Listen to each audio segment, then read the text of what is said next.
I am a prophetic person. I told you Jeb was going to win. I was surprised. I thought you were going to come back and beat me. I don't know. I think we both were in the same boat. I think he handily felt like he had the game, and then all of a sudden, it was like, whoa, my guys just got all wiped out. Yeah. And then it was like, I don't really have much for defense, and when they started going down, I was like, oh, Mickey's coming back. Yeah, so, like we mentioned while we were playing a couple times, we had tested it out, and we did a run-through game, and we learned real quick on some of the strategy of the game, so this totally looked different than out of the box, which usually we like to try to show you like right out of the box, but in this particular game, we needed a walkthrough. Yeah, we needed a walkthrough. I wouldn't say the game really isn't all that complicated.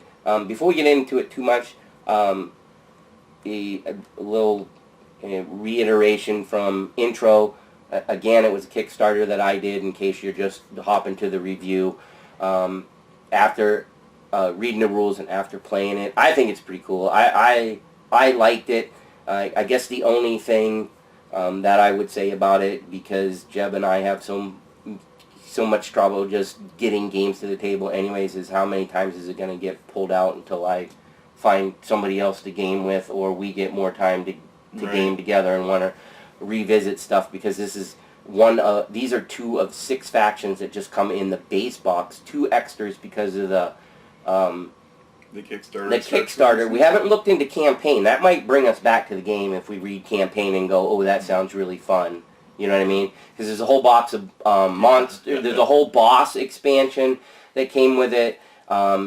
There's like, I think there's shrines. 3D stuff of the shrines that we didn't play with. Cool. We probably should have put out. Anyways, like I said, this is Kickstarter 2 for The Edge Dawnfall. This is I think they called it 1.6 or something like that. So the game existed before, and I kind of went hog wild on it this time because I was like, that looks really cool the way they described it, and I think it very much played like they describe it. I liked one of the things that brought me to it was they said it's a skirmish game that you start right in the middle of the skirmish. And it really did that. Oh, yeah, because a lot of skirmish games we play, it's like you're on one side, your opponent's on one side, and you got to spend all the time getting towards the middle. Yeah, you could be 15 minutes to a half an hour before anything happens. Right. Not with this thing. It's like, well, of course, in this time, it was placement. Right. I mean, if you decided to place all on one side and me on the other, we could do that. But but once you know how the game, I don't think they set it up like you could do that. I mean,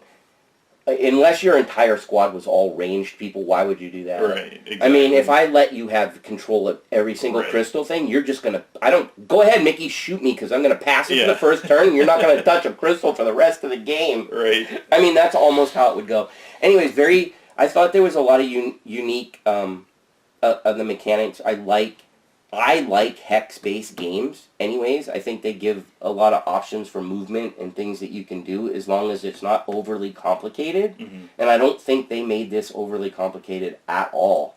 No, especially knowing that you can't have your figure be on 2 different spaces. Right. So the big lines is what he's talking about. This is the whole thing. Because just knowing that, it cuts down so many questions. Yes. Because it's really like, well, what if I was here and I was adjacent to 2 people, and it's like, well, you can't be. So. Yep. And super simple line of sight. Yes, just draw a line through the hexes that... And as long as it doesn't cross through something like that. I can't remember. Does a full, like a big base thing block anything? I can't remember. I don't think it does. Don't quote me on that. I don't think anything did except for, like, this stuff. Right. Like obstacles is what they called them. Yeah. But yeah, and having a choice... But on your squads when you're building, I thought was pretty cool. And I don't feel like they went overboard. Like, there's only a couple more things to choose from. Right, you can switch out 1 or 2, or maybe double up on something. Right, it's not like there's... 5 boss figures. And... Yeah, there's not a ton, so it's like, okay, what am I going to do? Here are my options. Neither of us, I think, have looked, because we did use pre-constructed what they recommended for our decks, so that's probably a big deal. For example, my Rangers, they really have to have that shoot card. They literally don't do Yeah, I was anything. gonna say. I mean, they can attack on their basic side. But like it's not a range thing. It's just right, a I know. normal It's attack, it's like, okay, I was able to save myself in a backstab. Maybe I used my dagger to hit you. Not their main feature. 25 cards. They gave me 4 shooters, and I think there's at least 6 in there, maybe 7 or 8. I can't remember. I didn't recount. But my point is that would really bring up your odds to get those shoot cards. Of course, they have to pay off. And do you use the shoot card before you get the double shoot enhancement? And that's one of the things the rulebook it says. It's like once your opponent kind of knows what to go after, do you really want to focus so much of your deck on one thing? Because like you said, if you put 7 Ranger shoot cards in and I see your Rangers, I'm like, I think Mickey did that. I take him out. That's 7 cards that are... However, you don't know how I built my deck unless you play multiple games. And I if we played again and we were like, okay, I built my deck, you'd have to have that in the back of your mind. Oh, yeah. But on the other hand, are you gonna let me build these guys up and let me run around while you kill off in your mind fodder before they get powerful? That being said, that's the same thing I had against him. I feel like I went after Boss Man way earlier in this game because I saw him get a combination out you guys didn't see it, but he had a combination where he bumped up all his stats by 1 for each endurance he had taken off.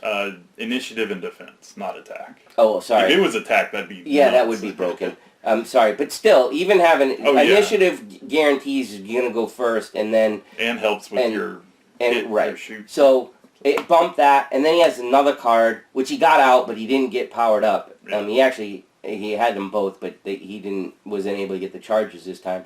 But it's another one that every time he kills a model, when he kills a model, he gets to refresh all his crystals and flip his banner. Yeah. That was just stupid. That's where that was I want to punch Jeb in the face moment when we went through the first thing. I was like, I quit. And I did too. I was like, it was another one of those situations where since we were just learning the game, it wasn't worth playing out. Yeah, we probably could have played for another half an hour before you actually took everything out, particularly if I ended up with some decent defensive rolls. That's another thing that I kind of was a little bit surprised about. Some of the things that I thought were going to be well, this is a stupid combat. I feel like it's more balanced with the rolling than I thought it was going to be. Does that make sense? It's still luck, but I mean, I was looking at some of these and I'm like, oh, it just don't even bother rolling, but I don't know. It's I mean, the whole getting a gear thing is always helpful. If you get a crystal back, then that's a red die for something else. And I started noticing, I guess it's just in my head, I was like, oh, 1s and 2s are low. No, when I'm actually going up against the 2, I'm like, holy crap. He just said what I was thinking a lot better. It's the numbers and what you think is not, when you look at it, it's oh, that's low or that's not that good. You can make stuff happen even with a 0 in this game. Yeah, I mean, especially if you have economy. And I'll say that I felt like that was another good balanced part with all the ways that you could spend instead of a crystal, because when I thought Jeb was just going to run away with the game, that's when I just kind of in my head, I was like, okay, balls to the wall now. I just spent everything because I felt like the only way at that point was to spend everything and hope. Right. And that was cool because it ended up paying off. Yeah. And, not at the very end. I mean, Jeb took out the last guy. But as close as it was, both of us like when that happens. When it's really, when it's, Jeb doesn't quit like I do, but... Mickey was. But the problem is he doesn't have enough situations where I'm crushing him like a grape where he has to go, I hate you and quit. That happens to me all the time. Nobody feels bad for me either. You just don't. I'm gonna cry. if you cry, I'm showing you. But anyways, yeah, so I thought there was a lot of neat stuff. I love the sizes and so easy, like, you know, because of the bases to know, like. And it's like a good amount. There's one hex, 2 hex, 3 hex, and then the big hex. I don't know if other ones have different Can't sizes, remember. but I mean that's really cool because some games it's like, oh, you get 1 space, 2 space, and 4 space. I think that's what Descent was. Yeah. And it's like, well, now you've got it actually matters with the pushing because a 2 can push a 1, but if I bring my 3 in, I can push your 2, and very easy to know, like, instantly what's bigger. Yeah. Well, there was never a question, is my model bigger? Can I move there? Right. Can I fit there?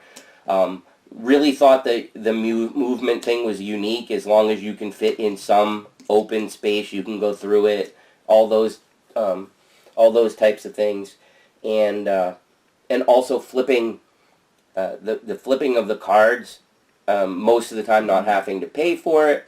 The abilities, it felt like on the other side, were very balanced. You really either gained something or you really lost something, but not so much that it broke.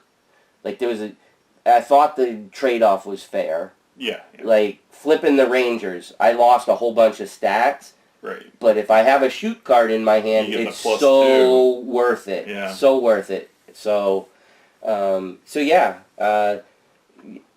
And we didn't even touch some of the tokens this game. I got my +1 from my for my Angel of Death, but I have a trap that I had the card, but I didn't have an opportune time to use it. That would have.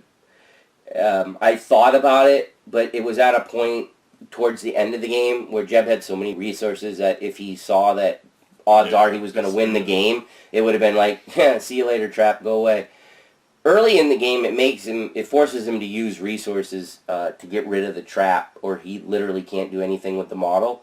I had a good amount of status stuff, but you killed my Master of Elements, so I couldn't do like fire and ice. Didn't like him from the other game. Yeah, I know. And then I'm like, spellcaster, don't like him. And when you know actually what got me to go after him is I was like, wow, you're really burning through I didn't expect you to burn through the shields on him like you did. You used his shields on him, and I was like, he's gonna die if you take those shields off. I shouldn't have done it, but I don't know. You were burning shields, and I was like, well, if I can stay a little bit ahead of you. Yeah, but I feel like the defense on some of these, not on him, right? But I feel like there's a lot of models here. These guys have super high defense, and this has even though it's not an automatic, I have a way to regenerate them on her. So that's my logic in, I mean, I feel like I got 2 free ones to use from these guys, and they have good defense. So that's my logic on spending the shields. And then I also had the Gorehounds where if I put an attachment on them and build it up, then I can actually infect your people. But I got those after you had already killed them. You give me, like, the COVID? Yeah. Oh my god. So yeah, a lot of it was I got the stuff too late, which kind of sucks. And then I saw I have 2 resurrection cards, and I tossed one early on, thinking that I'd get the next one. Looked at my deck, bottom card. I was like, this. Yeah. I mean, with how fast my stuff gets torn up, it's like, yeah, the resurrection cards actually are helpful. So. You didn't give an opinion. Oh, I like it. Oh, good. I assume that. Well, you just started talking about strategy and stuff. Yeah. That was probably my fault because I kind of said I liked it and then started talking about it because I didn't want it. But I do give it a thumbs up, and then like I said, it's another one of those things. It's not it's simple enough, and I feel like just through the 2 playthroughs that we got, that we could pick it up and play now. I feel like the mechanics are relatively simple. It's a simple to learn, hard to master game. That's the way that I would describe this. And you won't see it on the videos, but not as much for Jeb, but for me, there was a lot of analysis paralysis for me. I'm like, oh my gosh, what do I do? What do I do? Do I do that? But yeah, so. It reminded me of Spirit Island with the different whatever you are in that game. Spirits? They're so different that picking up a different one is very unique. Right. So, like, even though I know how to play the demons, kind of, if I picked up something else, it's not going to have the same feel. Well, plus you didn't even deck build with the demon game. Right. So, I mean, it's pretty cool in that sense, because I do want to try other factions. Like, there are a couple that I'm like, oh, that'd be interesting to do. And it's kind of got me peaked to see what the campaign thing is. Yeah, I'm curious about that, too. Is it... I can't remember what they said, if it's a Solo, if it's a PvP campaign, or if it's a Co-op. cooperative campaign. I don't remember, but the box is loaded with stickers and tracking sheets and just all kinds of stuff in the base box, and then the stretch goal box had a bunch of stuff too, with like a book like that we didn't touch yet, not the rule book, like a book for campaign. Right. I mean, not a novel, but right. Anyways, it seems like lots of content, and we saw this. It's funny because we were at a con last year, and I had already backed this, and Jeb and I were there, and we walked by, and I'm like, what is that game? These people got this all over the table, huge models and grid and everything. They might have even been playing 4 people, I don't remember. But then I saw the box, and I was like, oh my gosh, that's what I backed. I'm like, oh, my wife's going to kill me. So I go, Jeb, come here. He goes, what? Yeah, I didn't realize it was that. Like, I was like, what? Because the box is like, well, you guys saw the box, and if you didn't see the box, then go watch the intro real quick. It's like gigantic, and that's just the base box. But it's not because of all. It's literally mostly because of the models. They're so they're so epic. So, but they look good on the board. That's the other thing I like about the models. And feel like anything, they're epic, but they're not squishy. Squishy? Like, I don't feel like there's not enough room to put the models down. Oh, yeah. Like, it's not... I think these guys were probably the biggest thing. Oh, because of just their because they have a spear that kind of pushes down towards other bases. Yeah, it overlaps. But it's not as bad as other things. Yep. So. Yep, so... gigantic crystals. Those could have been a little bit smaller, I think. Only because, like... If you hoard it, like I had a good amount the first game, which I'm really sad that Jeb caught on to that. I like better when I had all the money, not him. Yeah, in that first one, he's like, okay, passive turn, and he gets like 3 or 4 crystals, and then on his next turn he plays a card that's like, I pay 1 to get like 2 or 3 more. I'm like, oh. And then like 2 turns later, I did another passive turn, and he's like, wait a second, I should probably do that now. Yeah, I was at 4 crystals and he was already past 10. So then the jerk, like when we're setting up this game, which if you watched, you guys saw, everybody was like, surround the crystal mines or whatever they're called in this thing, so you can harvest them. Speaking of harvesting, that's another thing I thought was good about this game is I like the limited resources. Oh, yeah. Because, again, like, with the crystals, you got to pay attention. Like, you might have to take a passive turn just so you can get 1.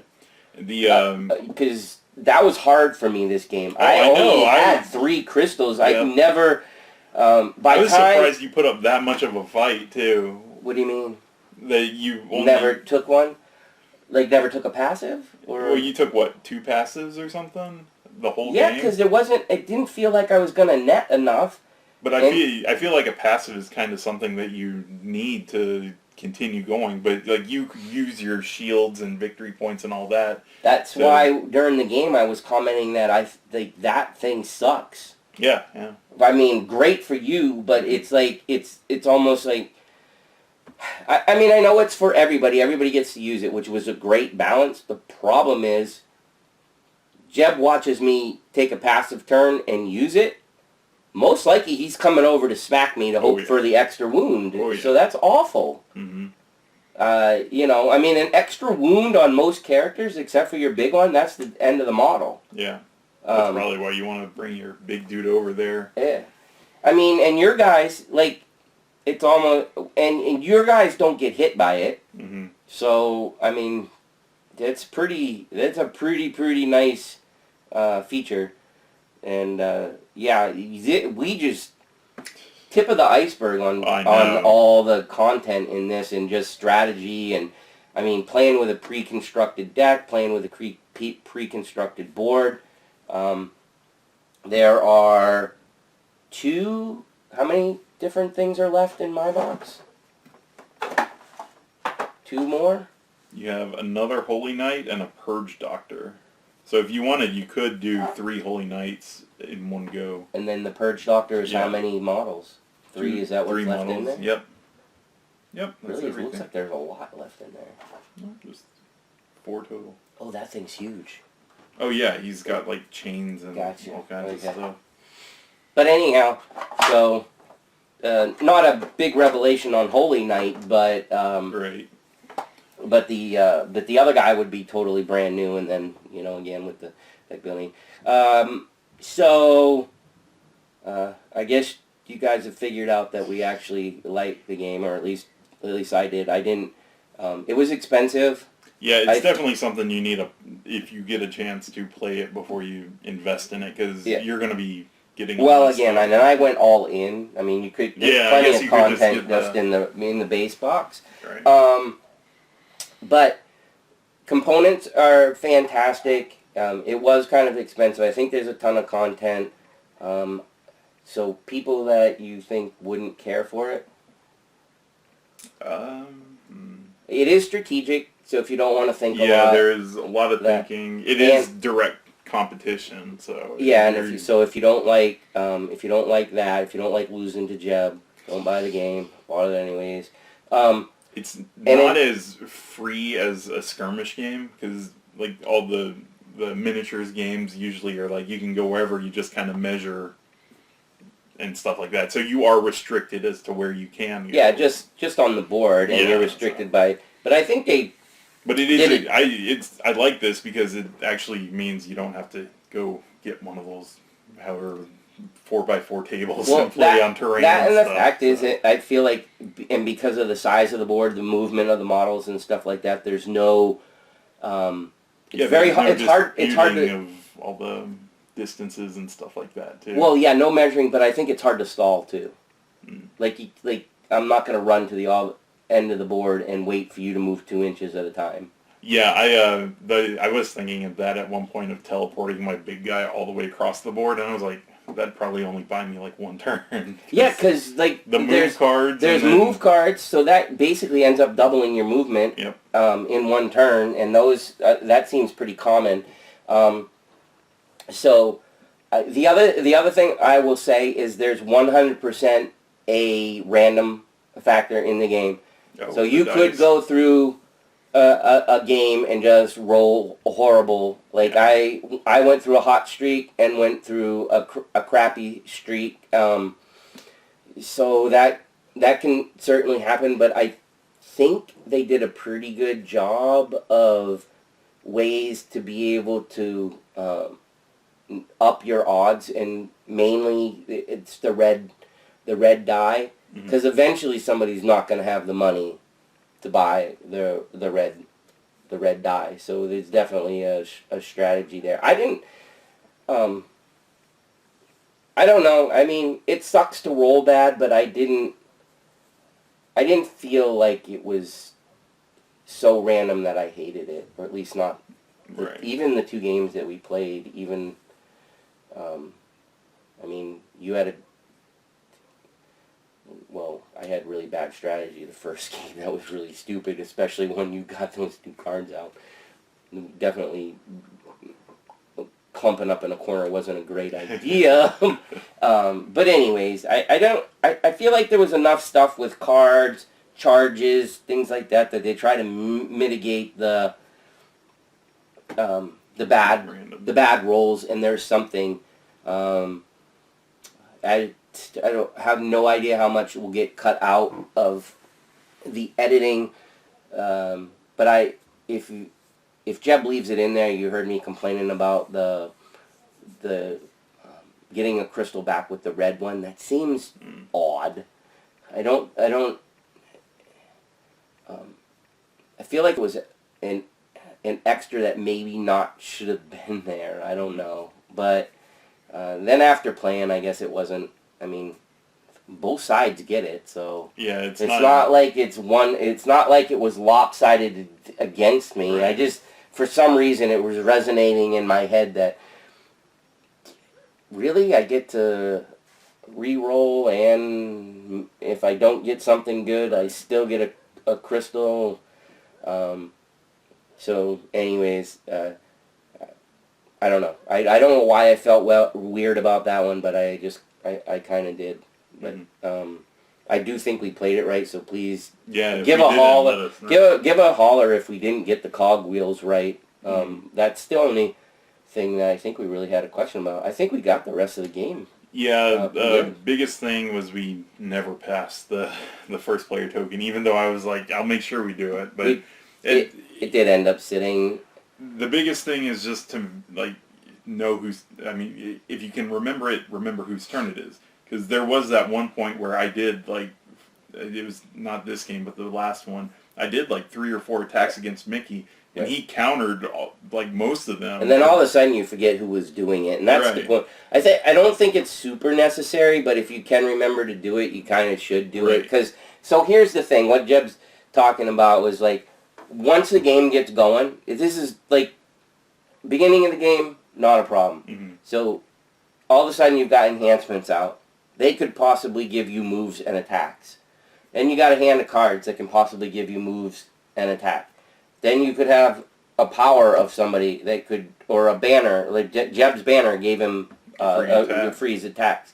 So like he's saying, you get the right combination together, you could do 3, 4 movements and attacks, or combinations thereof, and not even have activated a model yet. Right. And that's where it's like, oh, whose turn is it? Where are we at?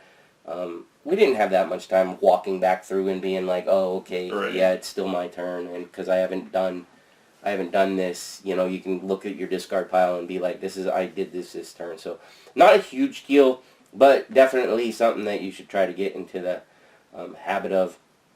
I like the all the end conditions, multiple ways.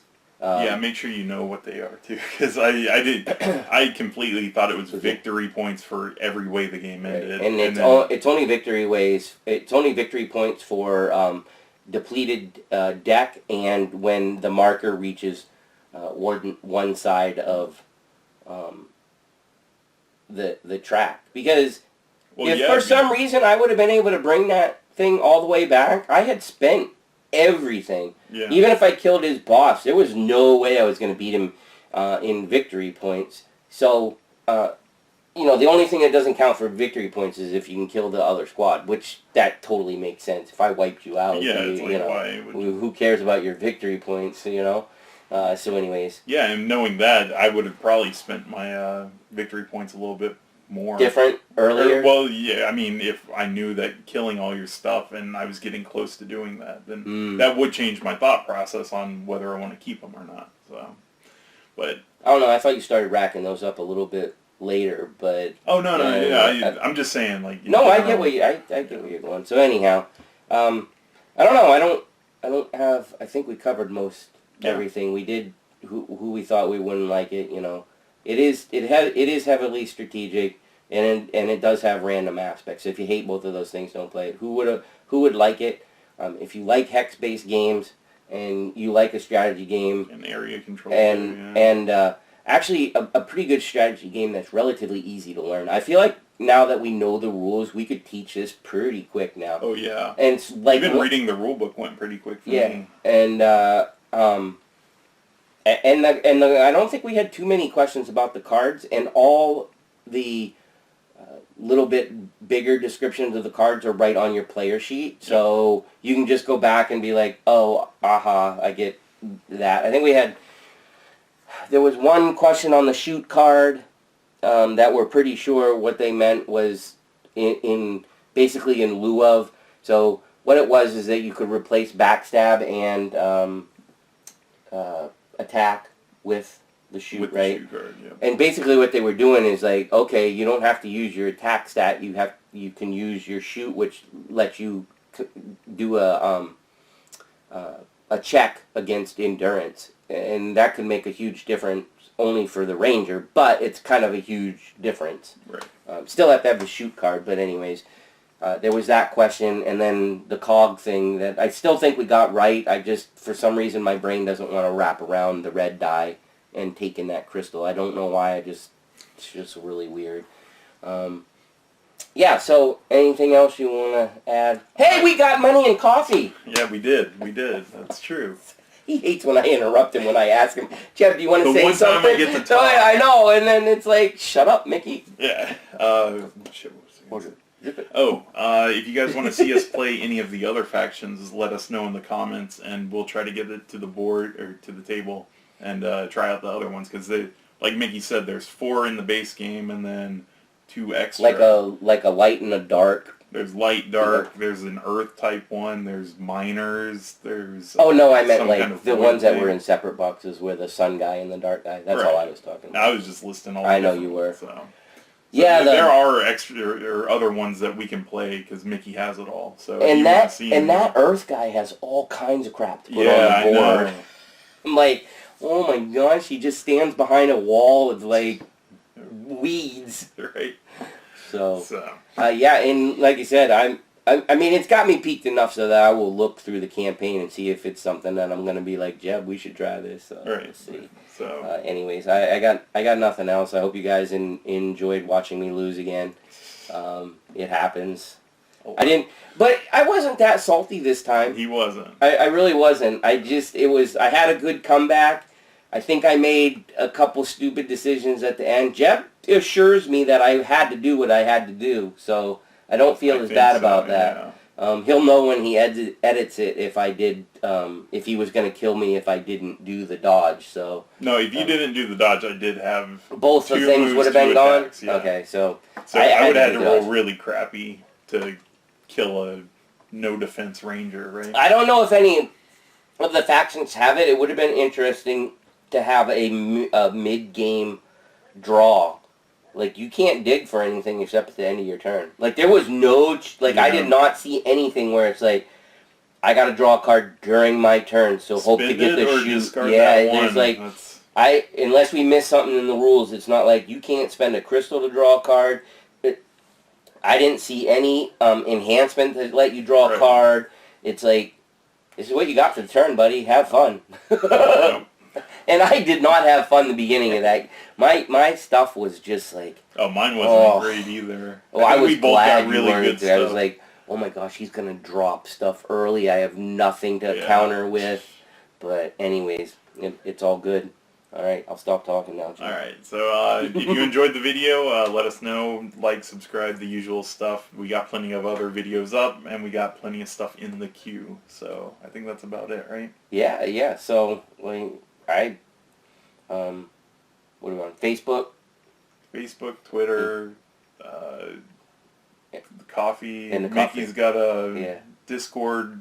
Oh yeah, we started the Discord thing. So if you want, Jeb and I we love to try to clarify his stuff, and it's another place that you can go if you just want to chat about something, or maybe even or poke around and be like, hey, have you guys seen this Kickstarter or whatever. I had my eye on a couple. There was a card game out. I probably won't. I'm trying to back off a little bit. So. And I did do Marvel United, so, but anyhow, the CMON. Gotcha. Yeah, that actually for me pushed out the new version of Dark Tower. Just wait for retail on that. Only because I feel like it'd be easier to get Marvel to the table. It looked like a pretty straightforward game. Play with nephews or kids, or I mean. I don't know, maybe even get Nina to play it, maybe not, whatever. So anyways, alright, that's it for the Edge Dawnfall. Hope Yep. you enjoyed it, and like Jeb said, if you want to see anything more with it, let us know. Or if, particularly like you said, since it was our first playthrough, let us know if we made a huge boo-boo somewhere, Right. because we don't want to record more stuff with more errors. Right. Right. So, but we think we got it right. All right. See ya. See ya. Boards and booze, booze and boards. With Mickey and Jeb.